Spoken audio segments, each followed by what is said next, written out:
भाजप पाठोपाठ शिंदेसेनेची MIM सोबत युती. सनसनाटी दाव्यानं खळबळ. इस्लाम सत्तेबाहेर. मालेगाव महापालिकेत शिंदेसेनेने MIMकडे पाठिंबा मागितल्याचा दावा MIMचे नेते इम्तियाज जलील यांनी केला आहे. मात्र हिंदुत्वासाठी भाजपसोबत गेलेल्या शिंदेसेनेच्या या प्रयत्नामुळे राजकीय वर्तुळात खळबळ उडाली आहे. अकोला जिल्ह्यातील अकोट नगरपालिकेत भाजप MIM युतीची घडामोड ताजी असताना शिंदेसेनेनं MIM सोबत युती करण्याचा प्रयत्न केल्याची माहिती समोर आली आहे. हिंदुत्वासाठी उद्धव ठाकरेंची साथ सोडली असं वारंवार सांगणाऱ्या उपमुख्यमंत्री एकनाथ शिंदे यांच्या पक्षानं MIMकडे पाठिंबा मागितल्याची माहिती पुढे आल्यानं राजकीय वर्तुळात एकच खळबळ उडाली आहे. शिंदेसेनेनं आमच्याकडे पाठिंबा मागितला होता असा दावा MIMचे नेते आणि माजी खासदार इम्तियाज जलील यांनी केला आहे. मालेगाव महापालिकेत एकूण 84 जागा आहेत, पैकी 35 जागा इस्लाम पक्षानं जिंकल्या आहेत, तर MIMनं 21 आणि शिंदेसेनेनं 18 जागांवर यश मिळवलं आहे.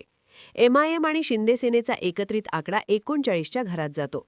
ही बेरीज जमल्यास आणि आणखी 4 नगरसेवकांचा पाठिंबा मिळाल्यास इस्लाम पक्षाला बाजूला सारून शिंदेसेना आणि MIMची सत्ता येऊ शकते. 3-4 महापालिकांमध्ये MIM किंगमेकर आहे, त्यामुळे आम्हाला काही पक्षांकडून विचारणा होत आहे. काहींनी तसे प्रस्ताव आम्हाला दिले आहेत, अशी माहिती MIMचे नेते इम्तियाज जलील यांनी दिली. शिंदेसेनेनं मालेगावात आमच्याकडे पाठिंबा मागितला, पण आम्ही त्यांना स्पष्ट नकार दिला. शिंदेसेना आणि भाजप यांच्यासोबत कोणत्याही स्थितीत युती होऊ शकत नाही, असं जलील यांनी स्पष्ट केलं. शिंदेसेना आणि भाजप यांना सोडून अन्य पक्षांनी पाठिंब्यासाठी विचारणा केल्यास नक्कीच विचार करू.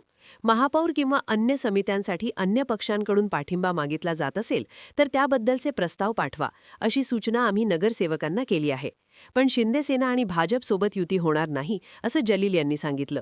अन्य पक्षांनी सन्मानजनक प्रस्ताव दिले तर नक्कीच विचार करू, असं जलील यांनी म्हटलं.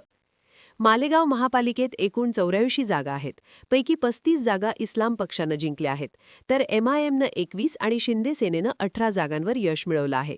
MIM आणि शिंदेसेनेचा एकत्रित आकडा 39च्या घरात जातो. ही बेरीज जमल्यास आणि आणखी 4 नगरसेवकांचा पाठिंबा मिळाल्यास इस्लाम पक्षाला बाजूला सारून शिंदेसेना आणि MIMची सत्ता येऊ शकते.